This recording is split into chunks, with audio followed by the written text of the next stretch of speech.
Next on the Love You More Show. So you talk about love and relationships a lot. Mm-hmm. What experience kind of shapes your thought process from personal experience as it pertains to relationship? Has Ace ever fallen in love? Has Ace been in a serious relationship? Did you think you found the one and then you found out something different? You know what? I'm gonna tell you this. I don't think I've ever thought I found the one. And I was just in a 7-year relationship. Now, 3 of those years we wasn't official. I want to clarify that because I didn't clarify that on one podcast. Yeah. So we were kind of just dating for about 3 years, non-exclusively. Then for about 4 years we were. Prior to that, I got married when I was 19. So you got married at 19? Mm-hmm. Married and then separated, divorced by 21. And then you have to make this choice. Do I show up fully 100% in this relationship? Mm-hmm. Or do I show up fully 100% in this business, this dream? I did propose to her. Oh, you did propose? I wanted to marry her. But it was on... But how can you say I want to marry her, but then you just like... Because I she feel could like say she was no. the one. I wish I had the discipline early to acknowledge my ambition and to respect it. And sometimes you got to say, this is not a journey I want to have another person on right now. Man, listen, have you been thinking about this? Honestly, be honest. You've been thinking about building a brand, right? And you've been thinking about, man, what will people do if I build my brand? Will they buy? Will they listen? Will they watch? Let me tell you something. The biggest room in the world is the room for improvement. And today I want to improve your faith. I want to improve your thought process. I want to improve the way you look at what God has put on the inside of you. Today I get the opportunity to hang out with a gentleman that many of you all have seen on social media.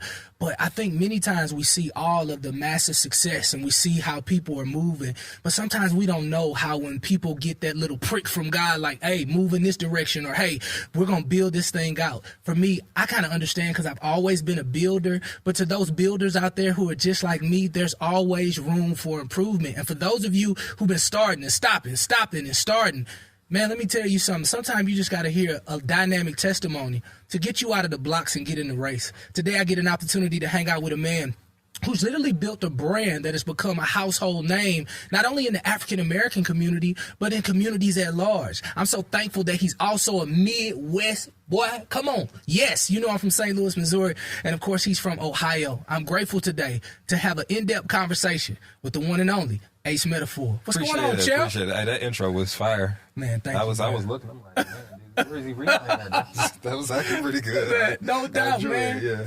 So I'll be very honest, man. This is my first time really sir. getting an opportunity to meet you. Not to be spooky at all, but when I seen you, I was just like, I want to talk to that dude. Mm-hmm.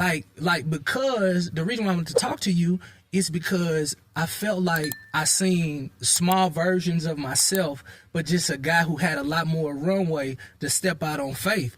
Like, because I know that when brands build, they always start with an idea. Yeah, for sure. And to those people out there who don't know about this idea, tell them a little bit about tonight's conversation, because I'm sure they seen the clips. Man, tonight's conversation is like, I always call it like the SNL podcasting. Wow. Which the idea of it sparks from having many different voices, many different people with perspectives coming into one situation, one panel, and addressing concerns respectfully, sometimes heatedly, but it's coming in and actually getting an understanding of, okay, how do you view this relationship? How do you view relationships? And giving the audience member a choice to say, you know what, I've heard different sides. Let me make my own decision. Or maybe I don't agree here, but let me do some research. So tonight's conversation is just to spark conversation, to spark debate. Even if you see our clips online, a lot of people may see it. We do a travel and relationship panel. Yeah. We go city to city. We get some rather interesting questions from the audience. You think? But our goal is, every time I think about a piece of content to post online, it's what's going to spark a discussion. Yeah. Whether you agree with it, you don't agree with it. And then I believe in that comment section, you can read and you can say, okay, you know what? I never thought about it this way. I never thought about it that way. And so tonight's conversation, the podcast, started from a card game called Tonight's Conversation. So I created a card game. It was like a dating card game because I felt like people were dating without talking. So And it grew into multiple different card games, but the whole idea of the premise was, how do we get people talking again? So many people are on their cell phones. So many people are watching Netflix or TV. But how do we get, when you have quality time, how do you spark a debate? I imagine there's so many people that'll watch one clip from our page. It's 90 seconds. But they'll spend 10 minutes, 15 minutes, 20 minutes debating with a coworker about whatever that topic was. So that's the overall idea of tonight's conversation. So I'm from St. Louis. You from Ohio. You from Ohio. As I know, coming from St. Louis, like I'm a neighborhood dude. You know, I always like to be real honest with people. Now, of course, people see me as one person. But as soon as you said Ohio, I was like, man, is it a... Because all I just remember is just numbers and what we was running and what we were doing. And there wasn't a whole lot of opportunities when it came to, like, my city, St. Louis, or where you from in Ohio. So a lot of this stuff kind of gels from your imagination. He was like, yo, it's gonna be big, like, and then I'm gonna go to Atlanta, and then I, like, because I'm a builder, I like to do all of this stuff. But the inception of most things comes from the imagination. So you said you started with like card games. Was this something that, just an idea that you had? You know what? If we talking about the inception, it started from poetry. You know, Ace you was Metaphor. a poet. Yeah. Ace Metaphor. So it starts with poetry. So I remember going to a poetry show in Dayton, Ohio. My man, his name is Chris Wiley. He had a show called Poetry in Motion. I might have been 21, 22 at the time. And I went there, right? And I was so captivated by how people were able to put their words together and rock a crowd. It wasn't like poetry back in school where it was just like boring Shakespeare. Yeah. But it was like spoken word, and they were rocking the crowd. And I remember seeing this guy's name is Jay Martinez. And I was like, man, I want to be like that guy. Like the way people clap when he go up there, the way he got people hanging on every word. So it started with me saying, you know what? I want to be a poet, but I wasn't the best poet at the time. Right. So you know what I did? I said, well, shoot, I want to be behind the scenes. So I remember going and collaborating with Jay Martinez, the poet, Trip Fontaine, the poet. And I'm like, you know what? I want to just promote it. I want to get the flyers together. I want to get in touch with the venue. I want to learn how to run the ads. So tonight's conversation started from me learning how to promote poetry shows, me learning how to get 15 people in the room, then 100 people in the room, then 300 people in the room, then 1,000, and then you get to 9,000, 10,000 with tonight's conversation. But it started from those humble beginnings of just promoting a poetry show. Because here's the thing, you have to convince people to like poetry.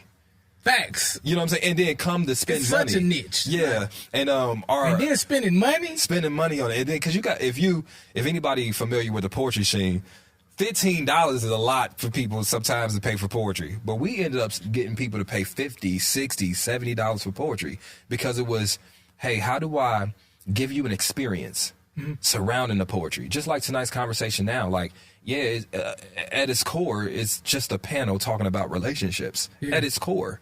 But what's the experience like? That whole 3 hours, are you going to come and forget your problems? Are you going to laugh a little bit? Maybe cry because something, tugged on a heartstring. So all those things, the inception started from just wanting to not necessarily be the face of anything, but wanted to be the guy behind whatever the face of what that thing was. See, now we talk. So the question becomes, the Love You More podcast for people who've been through hurts, habits, breakups, and people who are their stories on like redemption and how they get back, really on track. I started this show. Really, my heart posture was I was going through a very, very unique divorce.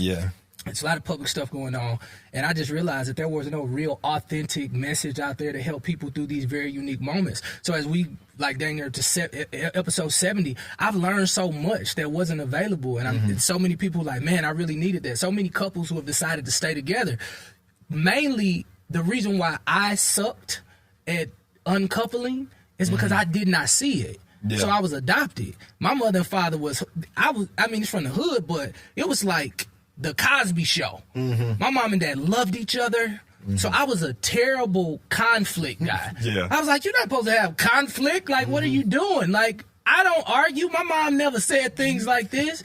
I got, at that time, I had 2 gears, 1 or 100. Like, I'm going to lose it or I'm going to be very, very humble. So early beginnings for you, like, what was life like for Ace Metaphor? Did you grow up in the home with mom and dad? Did you see somebody build? So growing up, I grew up with my mother. My mother was a single mother. She took care of me and my brother. My dad, 2 of you guys. My dad, when I was about 2 or 3, went to prison. And so I grew up without my dad for a meaningful part of my life. Now, he reintroduced himself back into my life when I was 15 or 16, but he always loved us. Obviously, he just wasn't able to be there with me physically growing up in those impressionable years. So my mother took most care of us, but obviously growing up, black mother doing it by herself, she worked almost all the time. Yeah. So me and my brother sort of raised ourselves. We were responsible, but we never went without. Yeah. And so I didn't necessarily, to your point, get to see that healthy dynamic between a mother and a father, but I got the strong love for my mother. And so a lot of people always ask me about my brand and why I'm so passionate about being almost like that big brother, or well, now they call me Unc because I'm getting to Unc phase like that. I'm getting to like Unc level, right? Yeah, am I Unc for real? Nah, yeah, we Uncs, we Uncs. Okay. But it's like, because, you know what I'm saying, my first love was my mother. The first person, obviously, that took care of me well was my mother.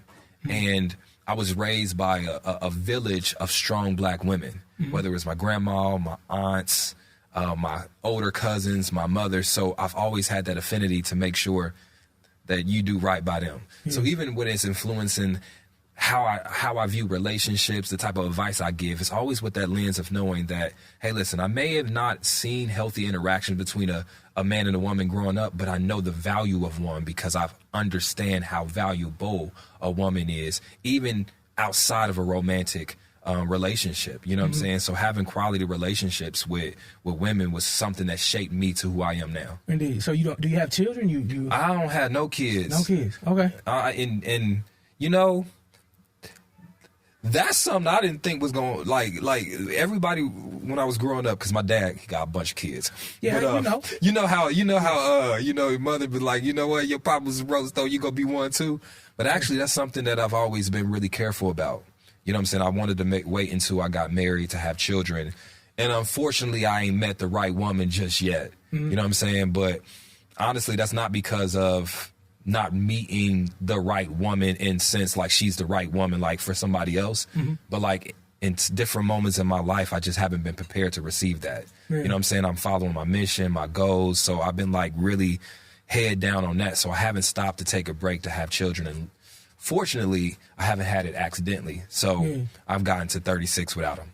No, that's real. So I just want to make sure I hear it correctly. So raised with mom, strong village of African-American women. Yeah. Dad goes to prison. He comes back about 15, 16 years old.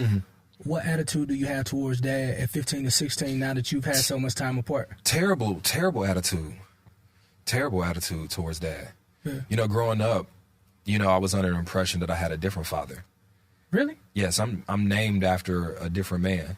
Now, I always say I got two dads. My dad hate when I say that, but your biological dad. My biological dad. He hates what you said. Yeah, well, not hate, but you know what I'm saying? It's just he has his own emotions with that, which I have.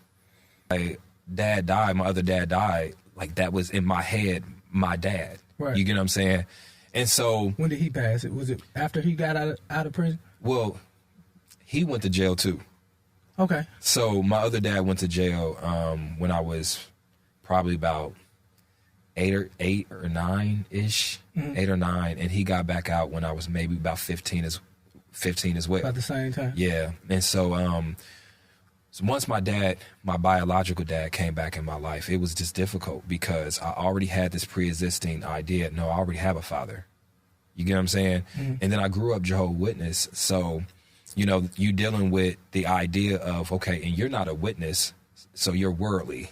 And I've got to be careful on how close I can get to you because I don't want your habits rubbing off on me. So you're dealing with all those different thought process. And one of the things that I'm really fortunate, and not fortunate because I don't want to make it seem like he wasn't going to do his job regardless. Right. But there's a lot of men that would see how difficult I was making it for him and say, you know what?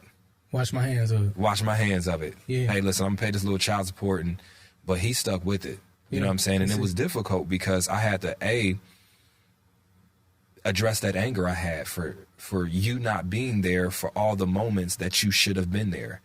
Then you grow into the fact of knowing that, you know what? He was a human as well. Like, it's so many times I punished him for making the mistake that led him to go to prison. but it takes until you become an adult and you understand that you make mistakes too. You make poor choices as well. Right. And I don't be thinking when I'm making these poor choices, I'm doing this because I want to be away from this person or I want to hurt this person. And so you have a better understanding. So me and my father have a tremendous relationship now. I mean, I see him every day. We work out together. Okay. He's my personal trainer on the camera. Yeah. And so, you know, he keep me together. That's No, why I seen when you walked in. I said, okay then. Yeah, he keep me We together. about to hurt him. Yeah, he keep me together. Yeah. Man, that's so amazing. Listen, want to build a bridge to the heart. Like, I told him offline, guys, like I was driving traditionally, like all my other guests, like I was preparing for, and I just felt like the Lord pricked my heart and said, no, have a conversation. Yeah. And what I told you was a lot more in common than you know. Like, I didn't know what that was. It was just something. So, number one, down in Mississippi, like the Moors, so we have one uncle, Uncle Joe. He was Baptist. Yeah. Everybody else Jehovah Witness. So when I go down to, people make fun of me when I say it. I'll be like, nah, I'm a Jehovah Witness when I'm in Mississippi. Like, we going to the Kingdom Hall, no doubt. We going to the assembly, no doubt. Like, it ain't no partying. It ain't no holidays. It ain't none of that. Like, when I was down in Mississippi, so the bulk of my family there, they're Jehovah Witnesses. Here's the thing. I have two dads. I'm adopted. I never met anybody in my biological family until 2020. And you don't know how much you're helping me right now because I think I'm holding, because I got a dad. He's 94 years old. He's still alive, working Home Depot, just living life and, you know, growing. So I got a dad. So for my biological mother, when she came in, like I was just open arms. Like subconsciously, like I always wanted to meet my mom. I meet my mom, something in me heals. My mom and my mom, they like best friends. And it's like this beautiful Hallmark movie. However, when it comes to my father, I think I'm holding him at a standard that not that he can do anything to make things better, because he's like, I didn't know that you existed under but it's just like every time he doesn't keep his word or I hear something from my other sisters and brothers, I'm like, dang, this is what I could have been if I wouldn't have been careful. Yeah. Like I see every part of me that I wouldn't say is bad, but I'm saying is kind of could be a compromise to who God has made me to be. Like I see that struggle, like, oh, if I overpromise and underdeliver, people won't rock my word. But he got a good heart.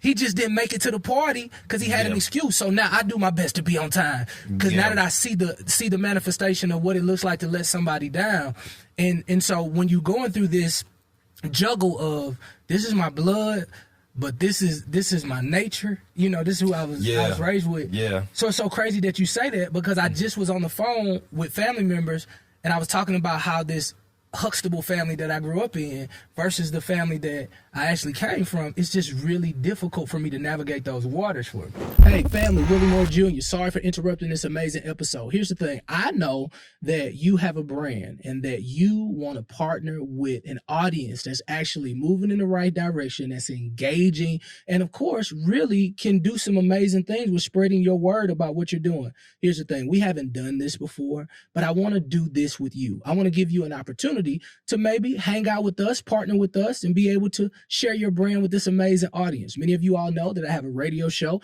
and now we have this amazing show, not podcast, show, and I want you to be a part of it. What that means is you can partner with us and get your brand in front of an audience that actually engages and actually buys things that actually matter. Now, I'm very particular. A few brands have reached out, and I was like, nah, we can't partner with you. But if you believe your brand is family friendly and something that can be beneficial to this audience, just email that right there. Yep. info@loveyoumore.com. I look forward to partnering with you and putting you in front of the best audience in the world. Flat out. All right. Yeah. You know, with me, it was fear, right? Like fear, because you have to think that my dad became this trope of a boogeyman that if I don't check myself, I'll turn into. So this is what people would say to me, that you're going to end up like your dad. I see your dad in you, that and the way my dad maybe used to be angry and what led him to go to prison. So as an impressionable child, once I meet this man that I've heard, it's not like it was terrible things about him. Yeah. But that's not who you want to become, right? Now, I don't blame those people because they have their own experiences with my father. But I can tell you that was a hurdle in our relationship because now I know my dad to be the most caring, considerate person ever. You know what I'm saying? And that's my experience with him. But getting to know him initially was embodying all the experiences other people had before I ever met him. So now this is not my ally now. Now this is my opponent. This is the person I'm not supposed to be like. This is the person I'm not supposed to like. And no matter how good intentioned the people that cared for me at the time was, I don't think it was necessarily fair for them to impress me that way. You know what I'm saying? With my father. Yeah. Now, again, me and my dad got a lot in common, right? Yeah. So we two peas in the pod when it comes to this. So yeah, I got a little temper sometimes. He got a little temper. We similar. Well, so that's why I think we get along pretty well, right? But that was the crux of why it was initially difficult for me. And then you going into, being 17, 18, you don't want to listen to nobody anyway. Yeah. And then he coming in trying to really be a father. It was sticky in the beginning, but we smoothed it out. Indeed. So now that you have this relationship with him, like how has that kind of healed the man in you to make sure that you because it's still a little boy in there. Like I tell people all the time, the little boy in me sometimes come up. The 19-year-old boy in me came up 3 weeks ago with my partner, and I couldn't even believe some of the words that I said. Well, I don't know where I would be if my father wasn't in my life right now, to be for real. And it's not even just from a parental role. You know what I'm saying? It's also from that friend dynamic, that support role, that person you can just talk to. You know what I mean? And so when you're talking about healing that inner child or healing or growing into who you are as a man, he just plays such an integral part. There are things that, I don't share with anyone else but him. There are people that, especially when you start to get into a level where you get people that's going to yes you a lot now. Yeah. He ain't. He ain't. No, that's not a good idea. And so all those things, man, I think it definitely shaped in a way that helped me become who I am now foundationally. Yeah. And then having that guidance. And I think, my journey of becoming a full person wasn't complete until I had that relationship. Yeah. Like I already had developed the best parts of my mom. You know what I'm saying? And luckily through adulthoods, I've absorbed the best parts of my dad. And then that becomes that complete person. It's not just taking half the genetics from both. Sometimes you need half of the good parts of both people to make you the best version of you can be. And so that's what I'm most proud of us sticking through our relationship and becoming like this, I love it. So you said, so I just want to make sure that I got it correct. So consistency kind of won you over. Him being consistent in your tough moments where you like, I don't want to have nothing to do with this. He just stayed consistent. Because this is June, and although they don't give us a month, I call it Father's Day, Father's Month. This is our month. What can a father do to change the narrative in their child who maybe has taken on a narrative, because women have the ability to be so emotional that sometimes they bleed on someone that hasn't cut them. Yeah. Like, how can a man shape a new narrative with a child? Is it just consistency? Is it just showing up? So I want to stick the point that I think every child is different. I can speak to myself though. It was consistency. Okay. It was consistent. Like, you got to think, part of me developing that trust was knowing that you were going to still be there even if I messed up. You know what I'm saying? Because in this dynamic, I didn't have that proof yet.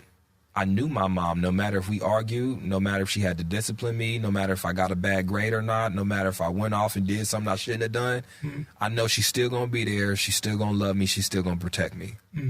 But I didn't have that experience with my dad. It wasn't second nature. So the fact that he just still was there regardless. And there's times we done went months without speaking. You know what I'm saying? But if I needed him and I called, he answered. Yeah. If he needed me, he called. I answered. You know what I'm saying? And so I think that is something that built that trust with me. Yeah. You know what I mean? And then being authentically himself and me being able to accept it, I think it had more to do with me than him. And I'm going to explain this. My dad is 55, 56. Yeah. From the time I met my dad to who he is now, same person. He never changed. Like, but the person between like my 15-year-old self and 35, drastically different. So that's why I think that patience and consistency for for fathers, knowing that you are the adult in the room. Yeah. Your brain is fully developed. You have life experiences. You know that, you've been through the worst, you've been through the best, life gonna throw things at you, things not gonna go your way. But when I was 15, 16, everything was supposed to go my way. Yeah. And when something didn't, the world was ending. Yeah. So I was glad that he was able to be consistent and show up regardless of if he was getting results that he wanted at that time. So, hey, listen, do me a favor, subscribe and all this great conversation. If you feeling it, put a number 1 in the chat, right? Number 1, letting you know, like, hey, the 1 is touching me, okay? I want to feel it in my shana now, okay? I want to really feel it. So, as you move into this guy, you have this idea, you do cars, you do tonight's conversations.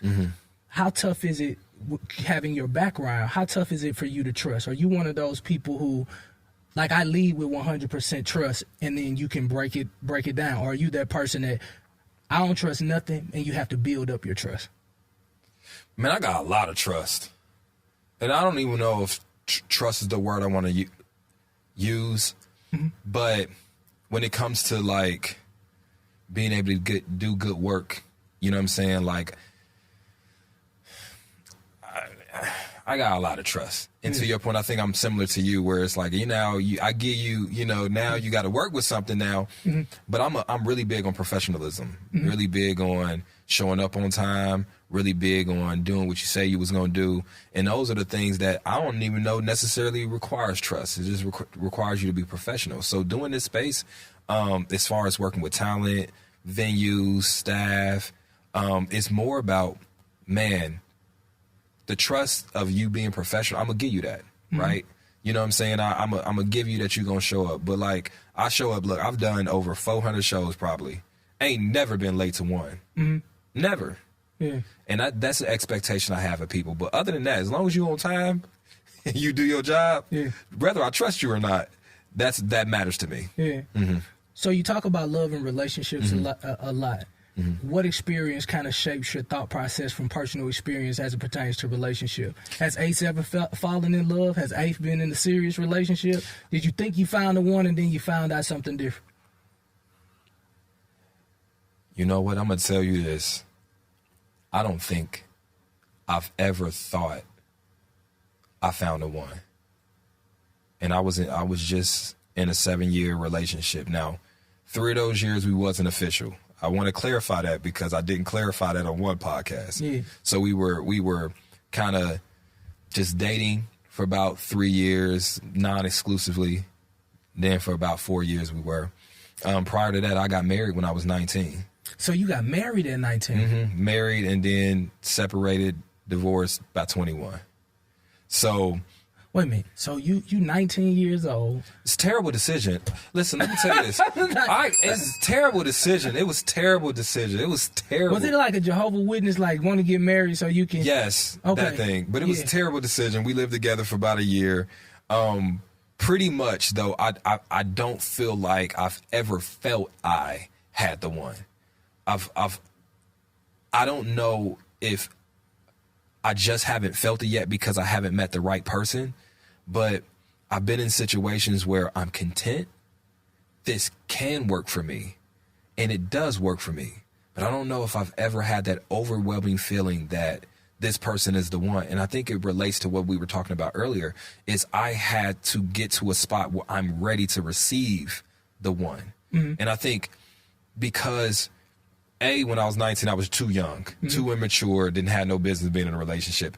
Then my last relationship, I'm building tonight's conversation.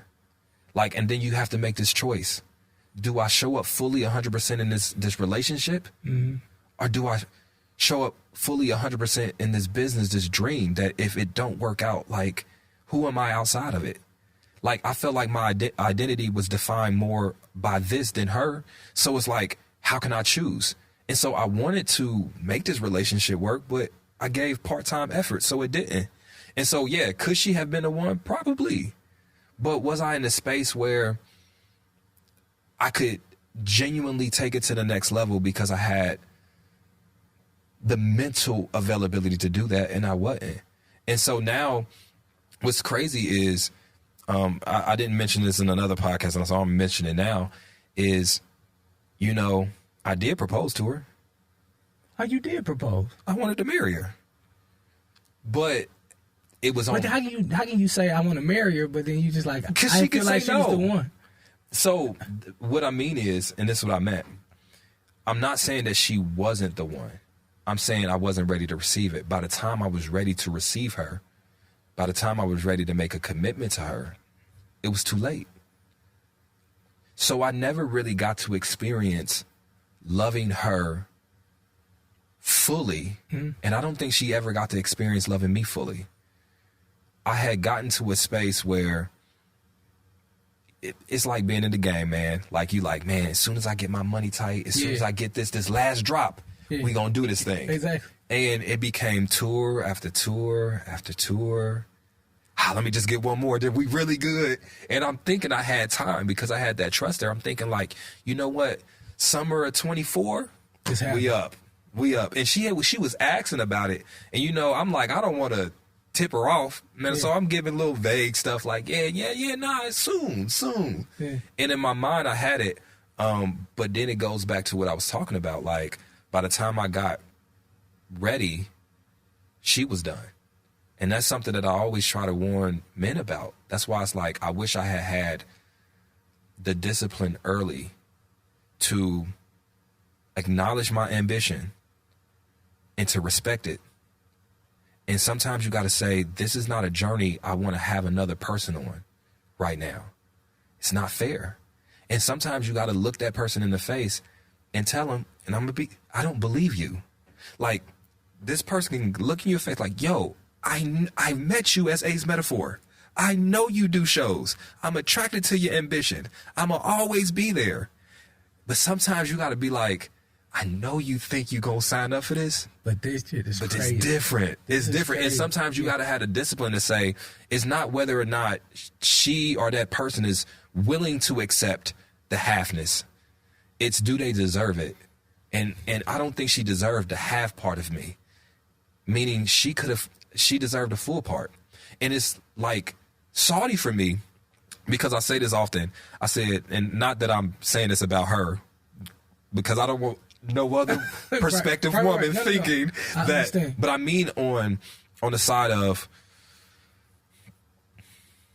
it sucked because getting to the part of my life where I was actually ready to have children and actually ready to settle down, now I feel like I'm starting over.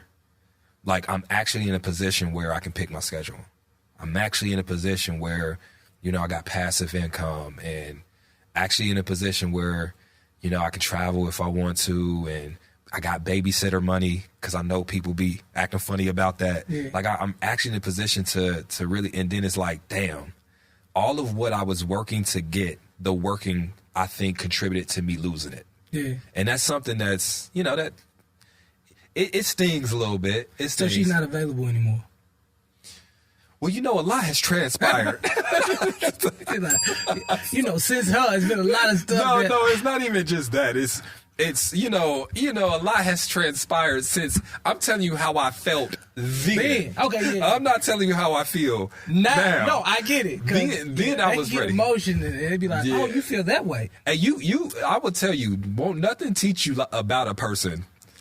And I'm not saying this defines their wholeness, but won't nothing teach you like about a person, like when you breaking up with them. Like, it's like you can think you have a whole idea of who a person is, but that breakup, it'll show you different sides. And I'm not saying that defines or overshadows the good times. Yeah, no. But when you go through that, you start to see different things. You start to hear different things. Yes. Now, the people that was loyal to y'all relationship because y'all was in it, now they start telling you, nah, they was talking shit about you while y'all was together. You're like, what? You start finding out different things. You're like, so the whole time this was happening? So, long story short, I would have, and so when people ask me now, am I looking to be married? Absolutely. Mm-hmm. Am I looking to have children? Absolutely.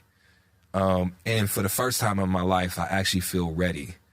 And I think this is the first time where it's like, okay, I felt ready then. That's why I was trying to do it. Mm-hmm. But now I'm convinced that I'm actually ready because I put the work in my life before. Yeah. You get what I'm saying? Before. instead of during. So what does the work look like outside of being an amazing provider? Is there therapy? Is there counseling? Is there accountability partners? What does that look like to make sure you have the wisdom outside of? Because I'm gonna speak to that. Yeah, because I was once I get my paper right, then I'm gonna do my thing. I'm gonna do my thing. I'll be honest, I didn't wait till I got paper right and all of that. I'm like, we're gonna build together. And as you talk, I realized like, yeah, that was kind of half of me, because I'm ambitious. I love building stuff. Let's see what it can do. And sometimes a woman sit on the sideline like, nah, I just want you. And it's just like, well, this is also me. It depends what type of woman you want. Yeah. And vice versa for women. Depends what type of man you want. For the type of woman I want to attract, finances is important, but it's about effective leadership that can come through, be shown because experience has happened. You know what I'm saying? Wisdom has been gained. And those are some things sometimes life can only teach you, right? Then you have patience and understanding, and then the ability to actually think outside of yourself in a relationship. It's not all about me. Hey, I don't need to get in a relationship until I'm ready to serve, until I'm ready to actually put the work in. It's being realistic about relationships too, being realistic about your standards. A lot of things that age should bring to people. Come on, emphasize. should bring to people. Like, let me tell you something, man. 36 years of my life, I am who I am. I'm going to make some improvements, but I realize that as much as I can think of myself as being a great catch, I have some flaws. I have some things I need to work on, and I understand that she will as well, right? But being an effective leader inside the relationship that I want is us both acknowledging what we have, not punishing each other for it, but understanding, realizing that you're a human, I'm a human. And those are things that I think it's a perspective shift. So when I talk about being ready, it's ready in perspective. Ready to understand that it's not always sunshine and rainbows. Ready to understand that avoiding a problem doesn't mean it doesn't exist. You know how many times I told people me and my ex had a phenomenal relationship simply because we didn't have arguments? No, sometimes you got to have them arguments. Yes, but we never really had problems. I would say we don't got problems. No, we don't acknowledge problems. We don't talk about our problems. Right. Wait, see, look at you having a good time and ain't did what I told you to do. Look, click all 3 of my buttons here. All 3. Yes, subscribe. Come on, like, and then go down there and comment. All right. I need you to do that so we can continue to spread this word. This part is for all the people around the world who need some amazing healing in true conversation. So subscribe and be a part of the family. Now back to the show. Flatout. Swallow our problems. Yeah. And so it just took me having but when I want to go back to that provision part though, because we skip that a lot, right? Because you was about to do it too. You was like, outside of provide. That's important though. Not facts. And I'm gonna say why it's important. Everything that goes into it, the discipline required to get to a level to be an effective provider, the sense of responsibility, the ambition, or the forethought, the planning. Those skills, if successful men and women are able to tap into them, those skill sets, if you apply it in your relationship, will go a long way. The problem is we don't. We like divorce it, right? Like those skills that it took for us to be successful, waking up early, taking notes, making a plan for the day. What if you apply that to your relationship? What if you woke up early so that you can, make coffee for your spouse? What if you wrote in your notes a plan to make her smile today? How can I influence her to smile? What if you went the extra mile to say, you know what? For my task today, I'm going to make sure I spend 30 minutes of quality time. And you know what? This time I'm going to put my phone down for 30 minutes and just talk to her. What if the things it took for us to be successful, what if we applied that to our relationships? And so that's why I think when we talk about provision, it's important for especially the type of man I want to be in a relationship to have that. But it's also important because those skill sets, if I'm able to transfer it to our relationship, will go a long way. No, I love it. I love the concept of it. But what I've seen, however, but I don't want to negate anything. However, I do believe that when you get that skill set and it's mastered, I think my biggest problem, and I put it in my lap, that when those systems work in one area, so whether it's radio, television, well, can it work in podcasting? Well, can it work in real estate? Yeah. And then I start seeing, and so I've kind of fallen in love with the opportunity to create a system. So my dad's an ex-sharecropper. He's an ex-army man. I had to wake up early. He worked 2 jobs, 16 hours. They'll look at me like, so after I leave here, I'm gonna go stand on stage.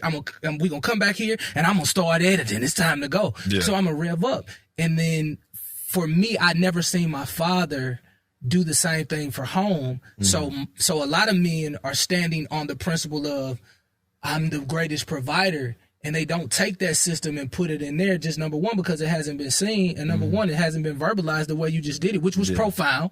I just learned something. I was like, okay then. But can those two work simultaneously together? Because sometimes it's only 24 hours in a day. Or do you wait till you build and then go find the woman of your dreams? So that's what I was about to say. That is it's only 24 hours in a day. Yeah. So you have to be realistic. You know how many women come to the stage talking about, I'm in the midst of getting my master's. I work 50 hours a week. I take care of my kids. I'm the praise worship person in the church, and I'm this, not that. Why can't I find no man? You ain't got time right now. You just don't. And it's about accepting when it may not be your season. Now, I'm not saying that God don't got different plans. I'm just saying until you get the confirmation from him, maybe just this is not your season to be active. Because sometimes our results with dating is based off the lack of effort we're actually putting into it. Like, think about it. You go, to your point, you're so busy building your own dream that you maybe got an extra hour to devote to dating a week. What you think you're going to be able to find in an hour a week? Yeah. And then you're going to like somebody that wasn't high quality because you actively wasn't searching. It wasn't enough time. And what I say is like, relationships, if you look at it like a test, right? I believe most proficient people can pass regular tests if they have enough time to study, period. Right? If you look at your relationship like a test, why we're failing is because we not putting in the time to study for it, to prepare for it. And so if you are saying to yourself, I'm all these different things, but I'm trying to look for a relationship, that's just like being all these different things and then saying, you know what, I'm going to go to school. How can you if you don't have time to study? Do you think you're going to be able to pass that class you're going to take? If you only got 30 minutes a week in order to devote to it? And so I would just encourage people to be realistic about your schedule. And it's okay right now to say relationship right now isn't for me. And let me tell you why. Because if you think that that decision is going to make it to where like push you further away from your Mr. Right or your Mrs. Right, cool. But imagine how much further you're going to be pushed out from those people if you rush and make the wrong selection. How many people are losing 5, 10, 15 years away from their true Mr. Right or Mrs. Right because they're rushing into wrong relationships? So my thing is, if you got to sit back for a season, sit back for a season. If you got to sit back for a year, sit back for a year, yo. Because what's the worst that's going to happen? Yeah, you're going to be lonely. Yeah, it's going to be some nights, your phone dry. But you're going to have that degree. Yeah. You're going to pursue that dream. Yeah. You're going to invest in you. And I say this until I'm blue in the face. Before you invest in somebody else, you got to invest in yourself. Yeah. Before you can love somebody proficiently, you got to be able to love yourself. And we are skipping that process because we think it's like a sprint to love, and it's a marathon. This thing is going to take a while.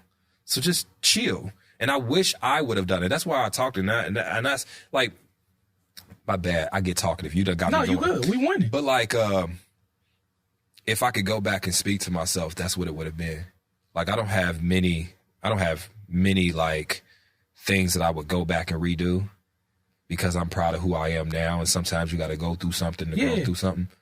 But that's one of the things I would have done is said, you know what? Chill on relationship right now. Yeah. Chill until you're ready. So during that season, you together with this woman 7 years, 3 years in top 4, and then you guys break it off. Yeah. How does Ace navigate through that season of? Because I'm sure you got a system. When you get off, you probably call her. Just got off stage, sure, you ambitious. Give her a little bite, then you got to rest, get ready. But you're used to those moments and those gaps that you share. does Ace just jump into, well, now I'm just going to work, and I feel it? Like, how do you feel it so you can heal it to become a person that says, now I'm ready?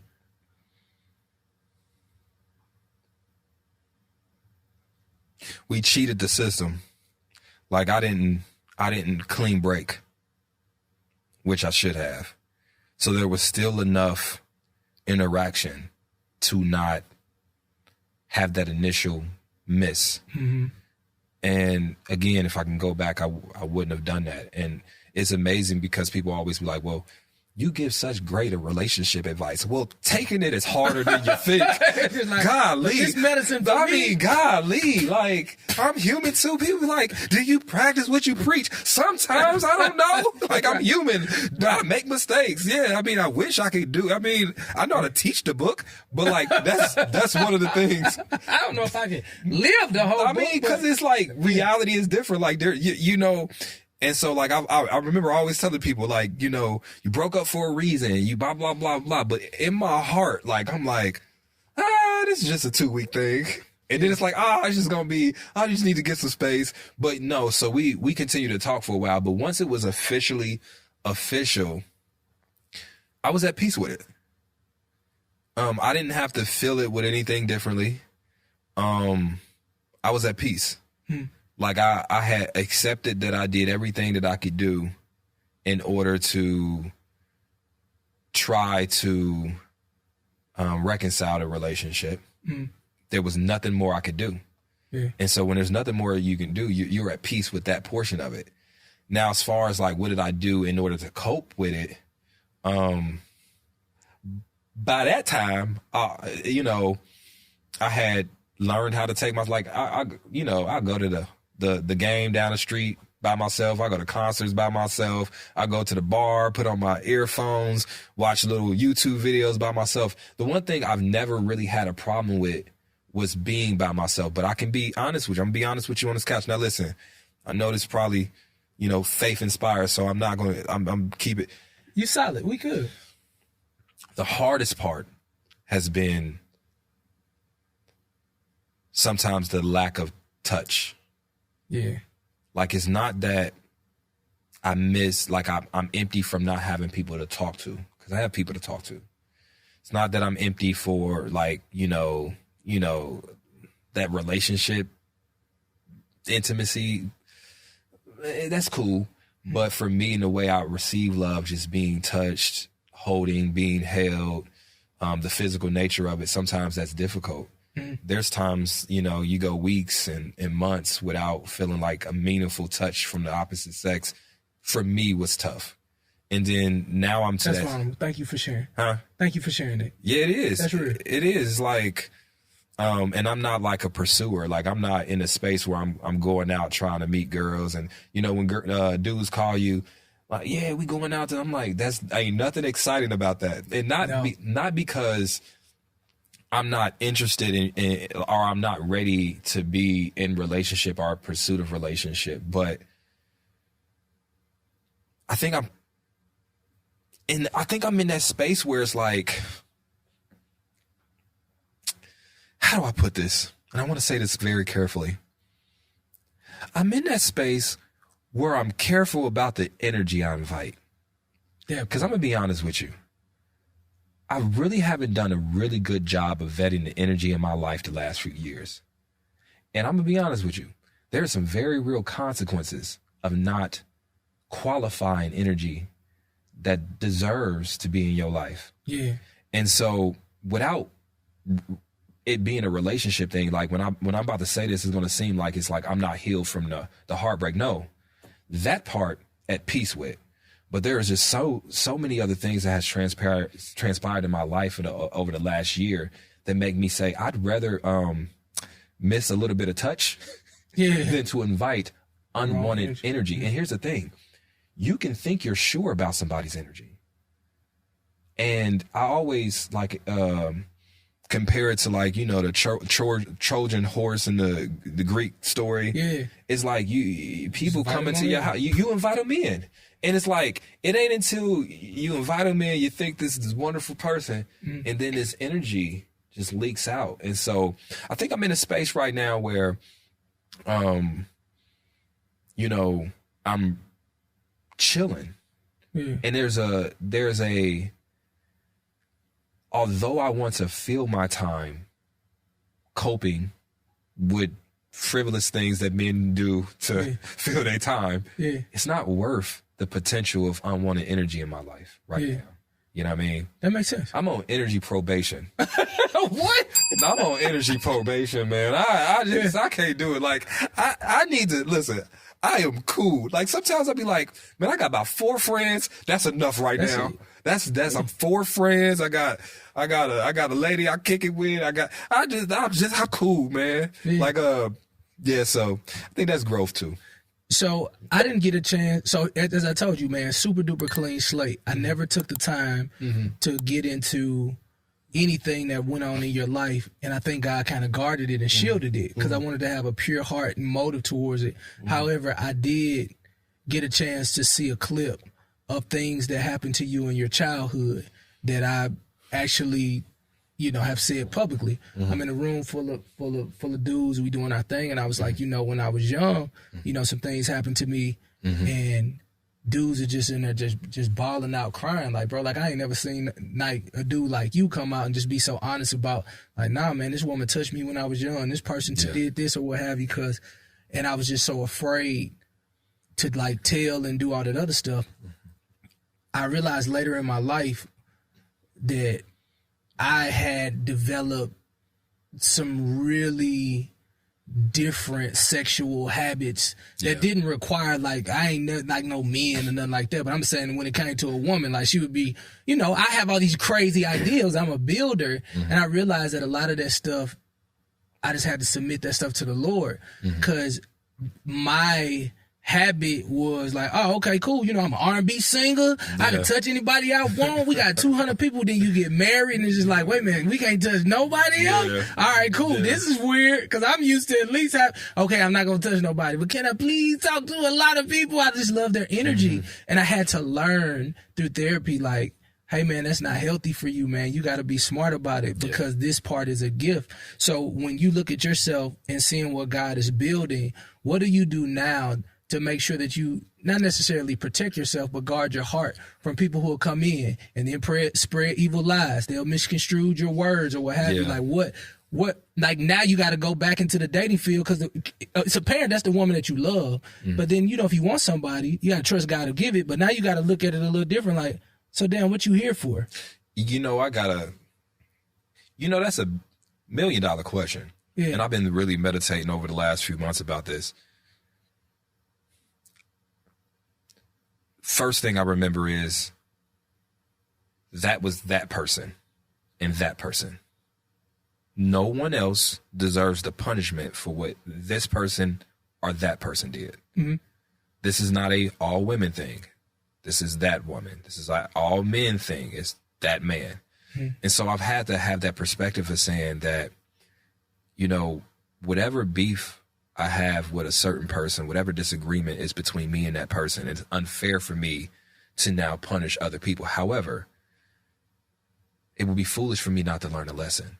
Right? And so the lessons that you learn are saying, hey, how can I take this and how can I more easily identify if someone is giving me,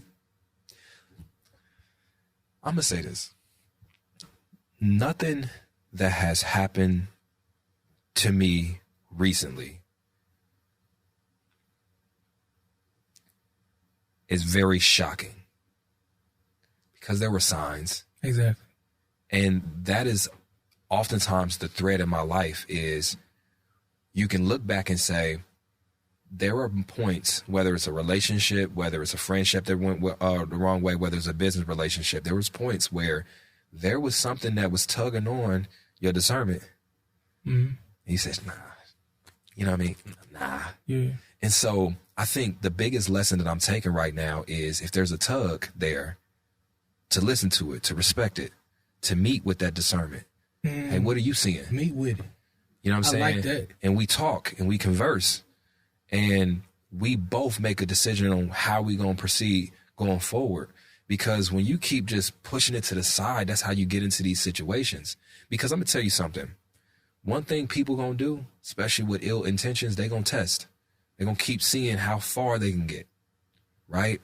And it's up to us to protect not only the people around us, but ourselves. Like, and oftentimes we don't do that because, you know what? I'm strong. That's nothing. Oh, that thing they did, whatever. I can overlook it. Yeah. Big picture. And then it just keeps getting worse and worse. So for me, the lesson I'm taking is not cut off culture, not man, nobody. It ain't none of that. It's just, hey, I'm going to still give you a chance, like I've always done, because I'm not going to change the person I am at the core. But if I start to see things, maybe I got to have a meeting. And then if that meeting requires us having a meeting, right. Like we met, now let's meet. Now we meet. Yeah. So that's some of the lessons that I've kind of learned. So therapy, counseling, anything for you? Do you do that? Man, I'm in therapy now. Okay, cool. Yeah, I'm in therapy trying to keep it together. Yeah. Because I tell you, you're man, doing it. Yeah, you try to keep it together.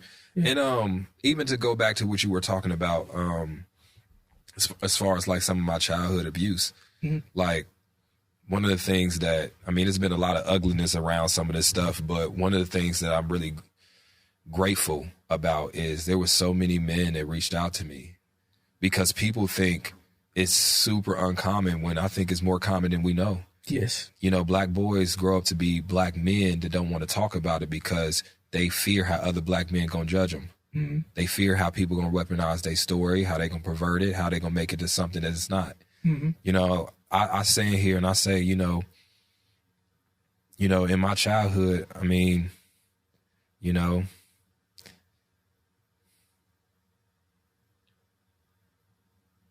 those experiences I don't wish on anybody, right? But there's so many people that have had them, so I don't want to be doing a disservice by not talking about mine if it can help somebody. That makes sense. How I got here is in October, I had a podcast. We sat on a couch. I forget, it was Donnie, this guy named Cooley. Donnie Wig, what up, baby? Yeah, my man Dimitri, my man Docs from he's in Houston now, but I think he's from New Jersey, Newark, New Jersey. Who else was on the couch? And then it might have been Kira J. She's a poet. Okay. So we're talking, having a normal podcast, right? Normal podcast, everything going well. And I don't know what it's about, but then somehow it shifted to the Me Too movement. And we got into like a debate about whether people should be believed or not, and this and that and this and that. And I remember that being the first time I ever really told anyone, like, the stuff, like, my mom didn't even know about my molestation as a boy. You know what I'm saying? And I think on the couch I talked about it was multiple times. Now, I want to clear something up while I'm talking to you. People can be molested and not be touched. And that's something that a lot of people don't understand. Mm-hmm. Like, when somebody says that they were molested, it's not always because there was sex involved. It can be somebody having you watch something and having you play with yourself, and then they're watching you play with yourself. Mm-hmm. There's a lot of different ways that this can happen. So that was the first time I was like brave enough just to talk about it. Mm-hmm. So then obviously imagine less than 3 months later, this thing becomes so much more, so perverted. Yeah. And that's why, like, obviously I'm careful about how I'm talking about it now, because there's a lot of things going on, but I do want to say, I understand why people don't tell their stories. I do. But I'm proud that I did, despite the ugliness around it. Yeah. Because there are certain people that seeing somebody still managing in life, successful in life, somebody that's still a strong black man, that say, you know what, my childhood wasn't necessarily the best, but that don't define me. And to your point, there's a lot of spaces in my life where I had to revisit, why am I a certain way sexually? Yeah. Why did I have a bout with porn for as long as I did? And it's because people used to encourage me to watch it. Whole time. Yep.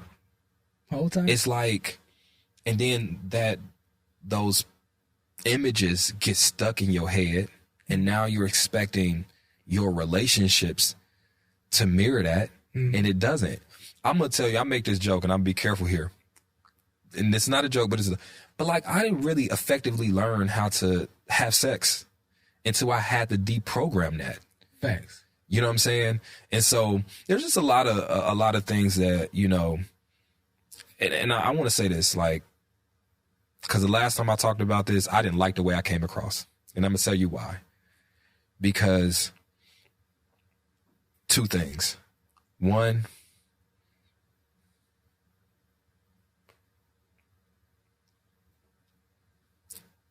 I do believe that you can be a victim, but still have power in your moment.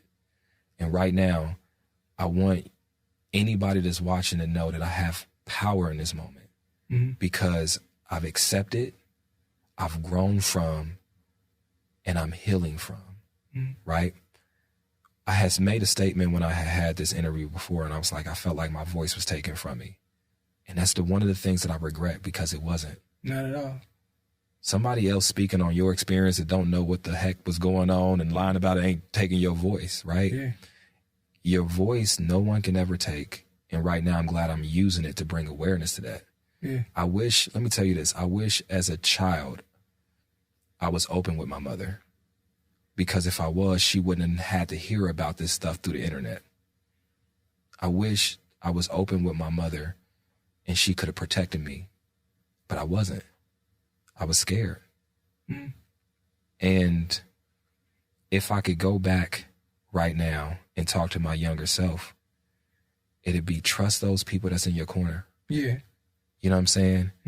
But now, being a grown man, listen, and I want to, my bad, I get talkative. I want to just make sure I make this clear.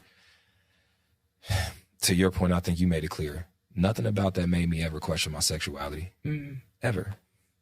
Ever at all. And I think the biggest fear I had, the reason why I never told people anything, is because I thought it would define it. Yep. And now that the world know about it, I don't feel no differently. So like it was something that, like, when you're running away from your truth, because you're fearing how people gonna look at you differently, and nobody really did. Everybody just, like, you know, and I'm talkative. Everybody that thought I was gay before still think I'm gay. I mean, let me tell you this. I get on the internet, I see all the the dudes that wear the alpha male shirts. They always do little think pieces on me. And it's always like, feminine, gay, panty, all the different they was going to feel that way regardless if they knew this piece of information or not. And people going to feel the way. But as long as I know what my truth is, as long as I know about my sexuality, as long as I know what I did and what I didn't do. And one more last thing, especially when you talk about children, I ain't had no choice and stuff. I ain't had no choice. And a lot of times I was blaming myself like I did. Like I had a part in the trauma that I went through. And I didn't. Yeah. It was the adults in the room. Yeah. You get what I'm saying? Facts. And so I had to let go of blaming myself for stuff that I had no part in. That's real. Anyway, I'm proud of you, champ. I was trying not to sound ambiguous, but I got to be careful how I dance around this topic. So hopefully everybody can read in between the lines. I don't know. No, that's real. As we land the plane, man, number one, I am so grateful that you would come by and really be vulnerable with your story today. Traditionally, I'm guiding the ship and pulling stuff out or whatever. And it's just really, really refreshing to see somebody who's in the process and willing to share it. You dropped a lot of nuggets on me today that I'm like, man, you know what, you right. And I'm glad I got a chance to be shielded from whatever was going on to meet the man in this capacity. I always try to tell people, man, like, people can say anything and move however they want to move. Like, I'm a neighborhood guy, man. I'm like, nah, let me meet my guys for myself so I can see, you know, what they are, who we could, because there may be some synergy that we can take over the world together for a greater purpose. And so I'm just grateful, man, that you would be so hot, honest, open, and transparent about your story. For sure. And I learned a lot today, bro, especially in the area of relationships. Hell, I didn't know this Negro had all that relationship advice. I only see clips. Oh yeah, now that I talk about that all day, every day. You know, sometimes I get tired of talking about it. You're like, hey, can we talk about sports? So, family, listen. Here's the thing. You know, I always like to land the plane well. If there's anything that I want you to take out and I want you to highlight is I want you to be able to own your story, no matter how good, no matter how phenomenal, no matter how indifferent it may be. You know, oftentimes when I'm on these platforms, I share adoption and I share foster care and I share some of the things that I've been through. And it's not to get you to know more about me, but it's really to show you the pattern of what it looks like to be vulnerable and owning your story and not being a prisoner to your past. Because what I believe by faith is that you understand that many of you are right now, you're probably holding on to things that you've never communicated and it feels so weighty and heavy. But the Bible says this, that his burden is easy and his yoke is light. So when you're carrying these different burdens in a practical sense, what you're saying is, if I'm hiding it and I'm holding it, it's because I want it.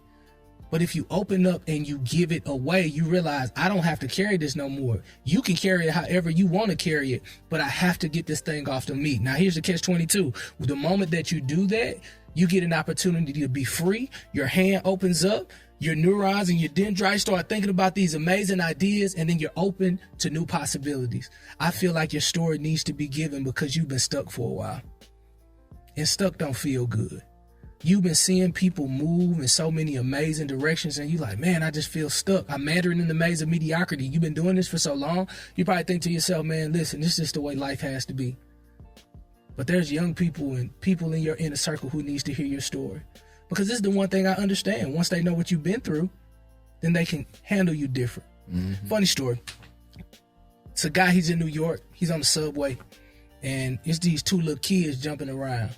And they running all around this car in New York. And the daddy, he's just sitting there looking down and not really looking at the kids stepping on toes and jumping everywhere. And, you know, you don't want to start hollering at people's children because they're not your children. But you thinking to yourself, if this boy step on my toe one more time, I'm going to have to tell him something right in front of his daddy. So the story goes that these kids are jumping around. He steps on the foot. And then this girl, of course, she couldn't hold it back no more. She told her dad, she said, hey, don't you see your kids jumping around here and jumping on everybody? And the man, in a very stoic look and voice, he raised his head. And he said, I'm sorry. I didn't see them. We just left the hospital and I just lost my wife. And so excuse me if I was a little out of it. Children, come sit down. That's just the way they're handling it. You can hear a pin drop on the New York subway because they understood their situation and they were able to handle him differently because they understood. If he didn't have the courage and bravery to speak up, people would have created a narrative about those children and about their father that they probably would have took off that train.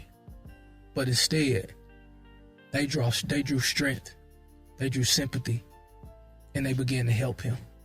Say, hey, kids, come over here, and everybody rallied around to help. Maybe the help you're looking for is behind that wall of that story that people need to hear. I trust you got something from that today. Don't forget to love yourself more. Flat out. Love you more, love you more, love